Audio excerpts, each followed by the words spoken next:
నమస్తే అండి. Welcome back to our channel. అందరూ ఎలా ఉన్నారు? నేనైతే చాలా బాగున్నాను. మీరందరూ కూడా చాలా చాలా బాగుండాలని, ఆయురారోగ్య ఐశ్వర్యాలతో సుఖ సంతోషాలతో ఉండాలని మనస్ఫూర్తిగా ఆ భగవంతుడిని ప్రార్థిస్తున్నానండి. అందరూ కూడా పోలిపాడ్యమి చాలా బాగా జరుపుకున్నారని అనుకుంటున్నానండి. నేను కూడా బాగా చేసుకున్నాను. తెల్లవారుజామున 4కే లేచి పని చేసుకున్నాననమాట.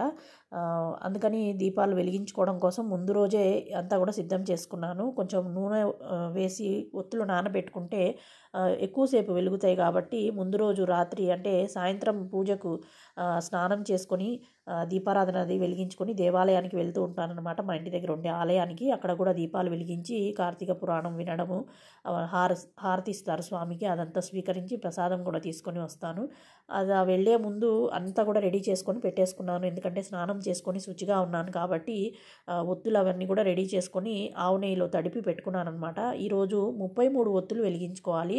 33 ఒత్తులు పువ్వొత్తులు ఉంటాయి కదండి, అవి 11 కలిపి ఒక మామూలు ఒత్తి ఉనికి ఉంటుంది కదా, మనము రోజు కాడ ఒత్తులు దీపాలు వెలిగించుకుంటాం కదా, అది ఒకటి అలా 11 కలిపి ఆ ఒత్తితో ఇలా చుట్టేసాను అనమాట. చుట్టి ఒక గిన్నెలోకి తీసుకొని ఇంకా కొన్ని దీపాలు ఏమన్నా వెలిగించుకోవడం కోసమని కొన్ని మామూలుగా కూడా వేసుకున్నాను. పక్కన పువ్వొత్తులు వేసుకొని ఆవు నెయ్యిని కొంచెం కరిగించుకొని, ఎందుకంటే చల్లగా ఉంది కాబట్టి తొందరగా మనకి పేరుకుంటుంది, అందుకనేసి కరిగించుకొని కొంచెం వేడి పాల గిన్నె మీద పెట్టి కరిగిన తర్వాత ఇలా ఆ ఆవు నెయ్యిని ఇందులో ఒత్తుల మీద వేసుకొని నానబెట్టుకుంటున్నాను అనమాట.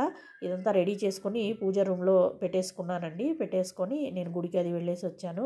ఇంకా ఆ రోజు పొద్దున్నే 4 o'clockకి లేచాను.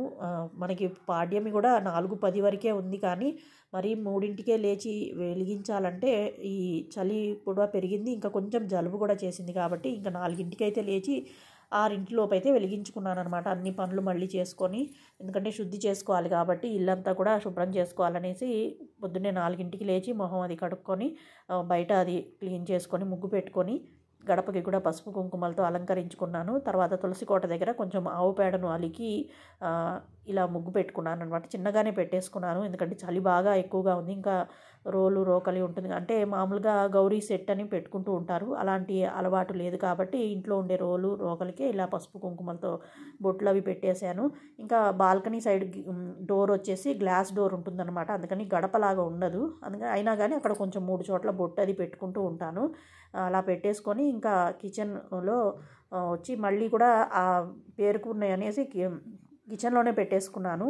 తీసుకొచ్చి అవి మళ్ళీ పాలగిన్నె మీద పెట్టి వేడి చేసుకున్నాను అనమాట.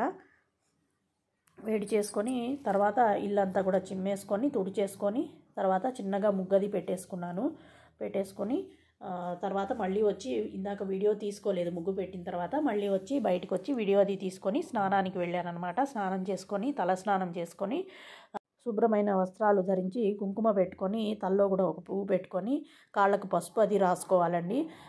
చాలామంది స్కిప్ చేస్తూ ఉంటారు పసుపు రాసుకోకుండా, కాకపోతే ఖచ్చితంగా పసుపు అనేది రాసుకోవాలి. కొన్ని ముఖ్యమైన రోజుల్లో అయినా మనం కాళ్ళకి పసుపు అనేది రాసుకోవాలి, అప్పుడే గౌరీదేవి అనుగ్రహం అనేది మనకి ఉంటుంది. అందుకని పసుపు అది రాసుకొని ఇంకా పూజకు కావాల్సినవన్నీ కూడా తెచ్చి ఇక్కడ పెట్టేసుకున్నాను. ఇవన్నీ కూడా రెడీ చేసుకున్నాను ముందు రోజు రాత్రే. ఇంకా ఆ ఒత్తులు మాత్రం తెచ్చి కిచెన్లో పెట్టేసుకున్నాను ఓ పక్కకి, ఎందుకంటే చల్లగా ఉంది కాబట్టి నెయ్యి అనేది పేరుకుంటుంది కదా, అందుకనేసి ఉదయాన్నే పాలు ఎలాగూ కాస్తాం కాబట్టి ఆ పాలగిన్నె మీద పెడదామనేసి రాత్రే తెచ్చి ఓ పక్కకి కిచెన్లో పెట్టేసుకున్నాను అనమాట. ఇంకా పాలు కాగిన తర్వాత ఆ పాలగిన్నె మీద ఒక ప్లేట్ పెట్టి దాని మీద ఆ ఒత్తుల గిన్నె అనేది పెట్టేసుకున్నాను. ఆవు నెయ్యిని కూడా అలా పెట్టేసుకున్నాను అనమాట. సో కరిగి ఉంటుంది కాబట్టి ఏదైనా వేసుకోవాలంటే నెయ్యి అది వేసుకోవాలంటే మనకి ఈజీగా ఉంటుందని ఇలా రెడీ చేసుకొని ఇంకా అన్ని పళ్ళాల్లో అన్నీ ముందు రోజే రెడీ చేసుకున్నాను కదండి. పండ్లు, అరటి టొప్ప ఇవన్నీ కూడా తెచ్చేసుకున్నాను. ఉసిరికాయలు అవన్నీ కూడా తెచ్చుకొని అన్నీ కూడా రెడీగా పెట్టుకున్నాను.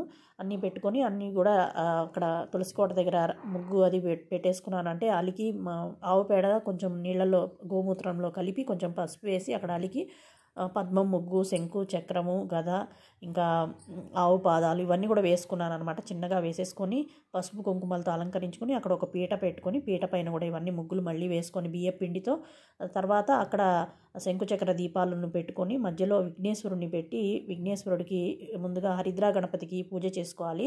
సో ముందుగా ఏకహారతిని వెలిగించుకొని ఆ దీపాలు కూడా వెలిగించాను.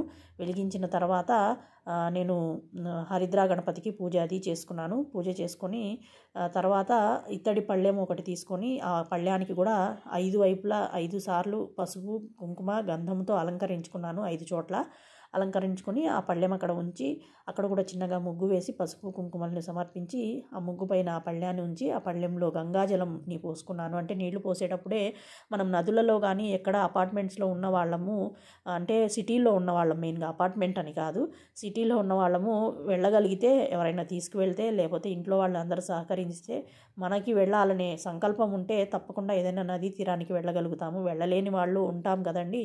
అలాంటి వాళ్ళు ఇంట్లోనే ఇలా ఒక ఇత్తడి పళ్ళెంలో కానీ, ఎక్కువగా ఇత్తడి పళ్ళెం కానీ ప్లాస్టిక్ కానీ యూస్ చేయొచ్చని చెప్తున్నారండి. స్టీల్ అయితే వాడకండి. ఇంతకుముందు కూడా నేను స్టీల్ గిన్నెలో వేసి నీళ్లు పోసి దీపాలు వదిలేదాన్ని, అప్పుడు తెలియదు.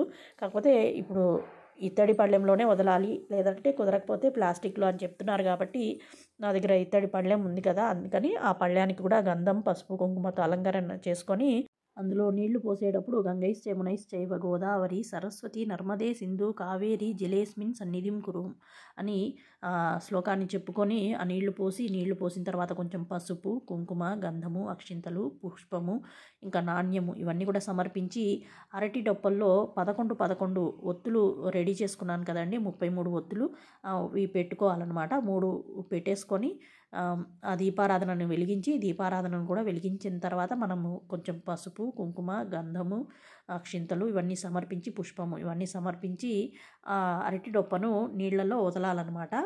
ఈ జ్యోతిని వదిలేటప్పుడు అమ్మ తల్లి నీకు ఈ జ్యోతిని సమర్పిస్తున్నాము, ఈ దీపాన్ని నువ్వు స్వీకరించి మమ్మల్ని అనుగ్రహించు తల్లి అని అమ్మవారికి నమస్కరించుకొని మళ్ళీ కొంచెం పసుపు కుంకుమ గంధము అక్షింతలు పుష్పము ఇంకా నాణ్యము ఇవి సమర్పించి చిటికెడంత పసుపు కుంకుమను తీసుకొని మాకు దోసిడంత పసుపు కుంకుమను సమర్పించమ్మా అని అమ్మవారిని వేడుకోవాలి. ఇలా దీపాలు వదిలిన తర్వాత నేను అమావాస్య ముందు మనకి సోమవారం వచ్చింది కదండి, ఆ రోజు నేను శివలింగాన్ని తయారు చేసుకున్నాను మట్టితో. ఆ లింగాన్ని కూడా తీసుకొచ్చి అంటే 2 రోజులు కూడా పూజ గదిలోనే పూజ చేసుకున్నాను. మంగళవారం రోజు కూడా ఇంకా పోలిపాడ్యమి రోజు బుధవారం రోజు ఇక్కడ తులసికోటలో తీసుకొచ్చి ప్రతిష్ఠించుకొని శివకేశవులు ఇద్దరికీ కూడా తులసికోటలో పూజ అనేది చేసుకున్నాను. దీపాలు వదిలిన తర్వాత ఇక్కడ చిన్నగా పంచోపచార పూజ చేసుకున్నాను. ముందుగా విష్ణుమూర్తికి, తర్వాత శివయ్యకు కూడా పంచోపచార పూజ చేసుకొని అర్ఘ్యం అనేది శివయ్యకు వదలాలని చెప్తూ ఉంటారండి. కార్తీక పురాణం పుస్తకంలో ఉండి ఒక 2 లైన్ల శ్లోకం అనేది ఉంటుంది, అది చదువుకుంటూ శివయ్యకు కూడా అర్ఘ్యం ఇవ్వాలి. ఇంకా కార్తీక దామోదరుడికి కూడా మనం అర్ఘ్యం సమర్పించి ఈ పూజను అంటే కార్తీక వ్రతాన్ని మనము ముగించుకోవాలన్నమాట. ఇలా నేను చేసుకున్నానమాట. ఇలా తులసికోటలో శివకేశవులని ఇద్దరిని ఇలా ప్రతిష్ఠించుకొని పూజ చేసుకున్నాను. ఇంకా తులసమ్మకు కూడా కొంచెం గంధము పసుపు కుంకుమ ఇంకా ఉసిరి కొమ్మకు కూడా కొంచెం పసుపు కుంకుమ ఇవన్నీ కూడా అంటే ముందుగానే చేసుకున్నాను, జస్ట్ వీడియో తీసుకోవడం కోసం అనేసి మళ్ళీ కూడా కొంచెము అన్నీ కూడా సమర్పించి నేను పూజ అనేది చేసుకున్నాను అనమాట, జస్ట్ వీడియో కోసం. తర్వాత ముందు అన్నీ చేసేసుకున్న తర్వాత మళ్ళీ తీసుకున్నాను అనమాట కొన్ని అయితే.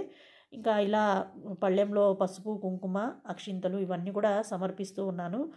ఇంకా అంటే ఒక్కొక్కసారి మనకి కొన్నిసార్లు అరటి డొప్ప దొరకకపోవచ్చు. దొరకనప్పుడు మనము ఏదైనా రావి ఆకు కానీ మందార ఆకు కానీ తమలపాకు కానీ లేదంటే ఏదైనా పుష్పంలో కానీ ఇంకా మన ఇంట్లో కొబ్బరికాయలు అవి కొడుతూ ఉంటాం కాబట్టి కొబ్బరి డొప్పలో అయినా కానీ మనము దీపాన్ని వెలిగించుకోవచ్చండి. నేను కూడా అంతా రెడీ చేసుకొని అక్కడ కొబ్బరి డొప్పలు కూడా పెట్టుకున్నాను. కొబ్బరికాయ కొట్టుతాం కదా, కొబ్బరి తీసిన తర్వాత ఉంటుంది కదా, అది పెట్టుకున్నాను. అంతా పసుపు కుంకుమలతో అలంకరణ చేసి పెట్టుకున్నాను. మర్చిపోయాను అనమాట, అరటి డొప్ప వదిలేటప్పటికే నాకు అది గుర్తుకు రాలేదు అసలు. అంటే కొంచెం గాలి అది వస్తూ ఉండేసరికి కొంచెం ఎట్లా వెలుగుతుందా అని కొంచెం టెన్షన్ వచ్చిందనమాట.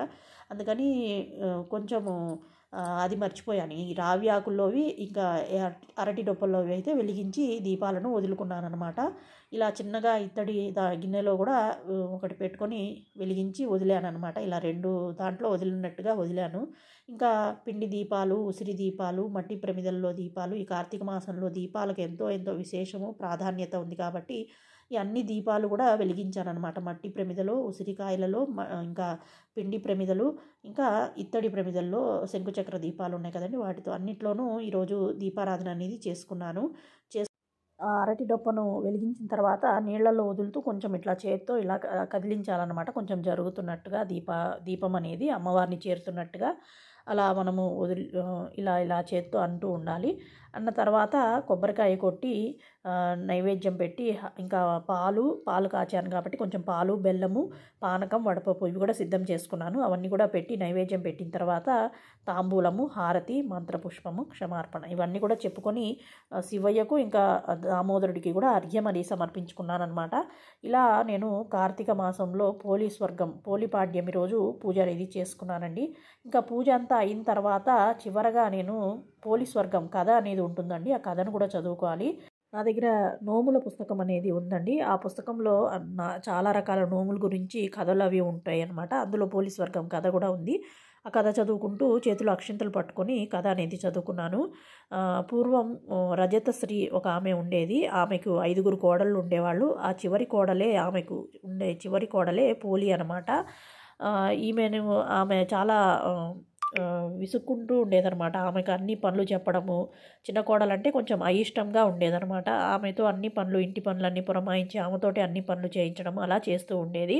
ఇంకా కార్తీక మాసం రానే వచ్చింది. ఇంకా అత్తగారును తన 4 కోడలను తీసుకొని ఇంకా స్నేహితురాళ్ళందరితో కలిసి ఆడంబరం కోసము నదీ స్నానానికి వెళ్ళి అక్కడే కార్తీక దీపారాధన అవి చేసుకొని పూజలు అవి చేసుకుందామని ఆమె చిన్న కోడల్ని వదిలేసి పోలిని వదిలి వెళ్ళిపోతారనమాట. ఇంకా ఏమి విసుక్కోకుండా అత్తగారు అంత పని చెప్పినా కానీ ఏమి అనకుండా తను చేసే పనిలోనే నారాయణని స్మరిస్తూ ప్రతి దాంట్లోనూ దేవుణ్ణి తలుచుకుంటూ ఆమె అన్ని పనులు చేసుకుంటూ ఉండేదన్నమాట. ఇంకా నూతి దగ్గర స్నానం చేసుకొని తర్వాత పత్తి చెట్టు నుండి కాయ తీసుకొని పత్తి తీసుకుండేది. తర్వాత కవ్వం ఉంటుంది కదా, మజ్జిగ చిలికిన కవ్వానికి కొంచెం వెన్న అంటుకొని ఉండేదన్నమాట. ఆ వెన్నను కొంచెం ఆ ఒత్తికి రాసేసి విష్ణువు ముందు దీపారాధన చేసి తర్వాత అంటే తులసి కోట దగ్గర చేసి తర్వాత అది కనపడకుండా అత్తగారు వచ్చి తిడతారేమో అని భయపడి దాని మీద చాకలి బాణ అనేది ఉంటుంది, అది మూసేసి ఉంచేదనమాట. ఇలా నెల రోజులు చేసిందనమాట. ఇంకా చివరి రోజు కూడా చేసిన తర్వాత పాడ్యమి రోజు శ్రీ మహావిష్ణువు ఆమె కోసమని పుష్పక విమానము పంపిస్తారనమాట. వీళ్ళు కూడా పాడ్యమి దీపాలు వదలడానికి నదికి వెళ్ళినప్పుడు అప్పుడు పుష్పక విమానంలో పోలి వెళ్ళడం చూసి నేను ఇన్ని రోజులు పూజ చేస్తే నన్ను తీసుకువెళ్లకుండా తనను ఏమీ చేయలేదు, తనను తీసుకెళ్తున్నారని తన కాళ్ళను పట్టుకొని అత్తగారు ఇంకా వెంటనే కోడళ్ళందరూ కూడా వెళ్తూ ఉండేవాళ్ళు అనమాట. ఇంకా కొంచెం దూరం వెళ్ళిన తర్వాత వాళ్ళు పట్టు చిక్కక పడిపోతారు. పోలి స్వర్గానికి వెళ్ళిపోతుంది అనమాట. ఇది కథ అండి. ఈ కథను ఈరోజు చదువుకోవాలి. చదువుకోవడం వలన మనకి సర్వశుభాలు, సౌఖ్యాలు, సౌభాగ్యము అంతా కూడా అమ్మవారు ప్రసాదిస్తుంది అనమాట. పూజ చేసుకున్న తర్వాత ఈ కథను వినడం కానీ చదవడం కానీ చేసుకోవాలి. ఇలా పోలీస్ వర్గం కథ అనేది ఉందండి. చదువుకున్న తర్వాత అమ్మవారి పాదాల దగ్గర కొన్ని అక్షింతల నుంచి మనం కూడా శిరస్సు పైన ధరించాలి. తర్వాత కొంచెం పసుపు, కుంకుమ, పుష్పము తీసుకొని మనం పెట్టుకోవాలన్నమాట. తలలో ఆ పువ్వును కూడా పెట్టుకొని అమ్మవారి ప్రసాదంగా భావించి అమ్మ తల్లి ప్రతి సంవత్సరము కూడా నీకు ఇలానే పూజ చేసుకునే అనుగ్రహాన్ని మాకు సమర్పించమ్మా అనేసి అమ్మవారిని వేడుకొని దండం పెట్టుకోవాలన్నమాట. ఇంకా నేను అరటి చిప్పను అక్కడే పెట్టుకున్నాను కదండి, మర్చిపోయాను. ఇంకా పూజ అంతా కథ అంతా అయిన తర్వాత మళ్ళీ ఆ దీపాన్ని వెలిగించి వదిలానమాట. ఏదో ఒకటి మర్చిపోవడం అనేది జరుగుతూ ఉంటుంది హడావిడిలో. అసలు అన్నీ దగ్గరే ఉన్నా కానీ కొన్నిసార్లు కనపడదనమాట. ఎందుకంటే అన్ని వస్తువులు చిన్న ప్లేస్ బాల్కనీలో అన్నీ అక్కడ పెట్టుకొని ఇంకా తొందరగా చేసుకోవాలి. ఎంత తొందరగా లేచినా కానీ ఏదో ఒక హడావిడి ఉంటూనే ఉంటుందన్నమాట. మొత్తానికి ఈ పోలీస్ వర్గం ఆ రోజు కూడా దీపాలు వెలిగించి నీళ్ళలో వదలడం అనేది జరిగిందండి. నదికి వెళ్ళే అవకాశం అయితే దొరకలేదు. ఇంకా ఎప్పుడైనా చూడాలి, అమ్మవారి దయ ఉంటే, గంగా అమ్మవారి దయ ఉంటే తప్పకుండా ఆ కోరిక కూడా నెరవేరుతుందని అనుకుంటున్నాను. ఇంకా ఇలా తులసమ్మను కూడా అలంకరణ అనేది చేసుకున్నాను. పూజ చేసేటప్పుడు హడావుడిగా చేసుకుంటూ ఉంటాం కదా, తొందరగా వెలిగించాలని. కొంచెం అంతా అయిన తర్వాత మళ్ళీ కొన్ని పువ్వులు తీసి అమ్మవారిని ఇలా అలంకరణ అనేది చేసుకున్నాను. మళ్ళీ కూడా కొంచెం పసుపు, కుంకుమ, గంధము అన్నీ కూడా అమ్మవారికి సమర్పించానమాట. అంటే ఫస్ట్ ప్రతిదీ వీడియో తీసుకోవాలని అనుకుంటాం కానీ కొంచెం మర్చిపోతూ ఉంటాం మధ్యలో. అందుకని పూజ అంతా అయిన తర్వాత మళ్ళీ కూడా ఇలా వీడియో అనేది తీసుకున్నానండి. ఇది అండి పోలీస్ వర్గం రోజు నేను చేసుకున్న పూజ వీడియో. మీ అందరికీ నచ్చిందని అనుకుంటున్నాను. ఏమన్నా తప్పులు ఉంటే కూడా క్షమించండి. నచ్చిందంటే తప్పకుండా లైక్, షేర్, కమెంట్, ఇంకా మన ఛానల్ని సబ్స్క్రైబ్ చేసుకోండి. ఇలానే ప్రతి సంవత్సరము శివకేశవులు కార్తీక వ్రతం చేసుకునే అనుగ్రహాన్ని ప్రసాదించాలని అందరికీ కూడా మనస్ఫూర్తిగా కోరుకుంటూ శ్రీమాత్రే నమః. శ్రీ విష్ణు రూపాయ నమః శివాయ.